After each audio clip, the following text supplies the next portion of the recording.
Thank you, Matt, for such a riveting story. You know, I think North Korea would be a great place to take my family. Would it really? Yes, they're all very overweight, and I think they all could use a little starvation. Ah, you know my closest friend is Dennis Rodman. Really? Yes, he says he loves Kim Jong-un. Kim Jong-un? What did I say? I'm not sure. You know, I hear North Korea has great flowers. Do they really?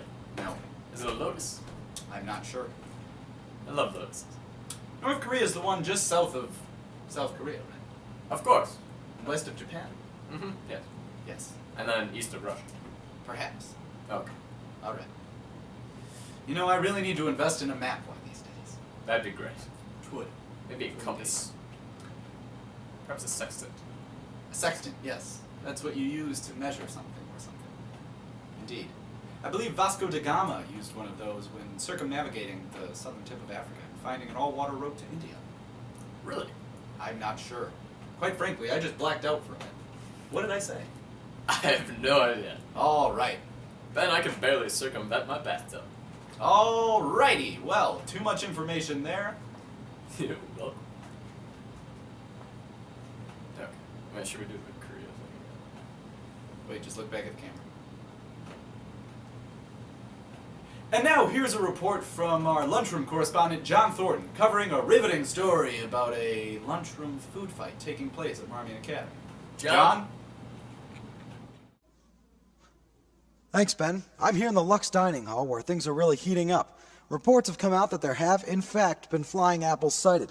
Although the reports came in early last week of the possible apples of mass disruption, several witnesses confirmed earlier this morning that two factions, one from the north and one from the south, have been hurling apples across the lunchroom at each other. Things are getting a bit tense here, and as I mentioned before, there are two opposing tables with heavy strongholds in the cafeteria right now. The faction from the north, also known as the Macintosh, are led by Enzo Olabi, while the Southern rebel Granny Smith faction has been causing trouble for years now, but has just moved into the public eye. They're led by totalitarian frontman Jim Batzelos. They are primarily known for their war cry, "Hey!" Earlier, we intercepted a message from the north to the south, written in an almost taunting manner. Now it reads as follows: "Come on, throw it. I dare you to throw it. Why aren't you throwing it? Come on, man, don't be such a little wimp. Just throw it." And it really chills you to the bone to hear such haunting words from such young men. Now, there was one civilian caught in the crossfire. Senior Joe Fritz was hit in the face with one of the AMDs earlier last week, but he has asked to remain anonymous. Now, things seem to have died down a bit. However, much like Isaac Newton, one cadet's interests were also captured by apples in the air. Nicholas Victor Rubel, Esquire, has announced he is very close to attaining what seems to be the terminal velocity of the apple.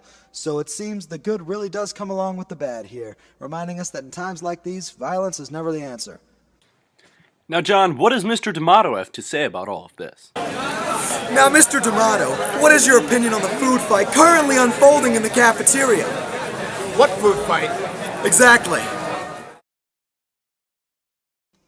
Back to you, Kurt.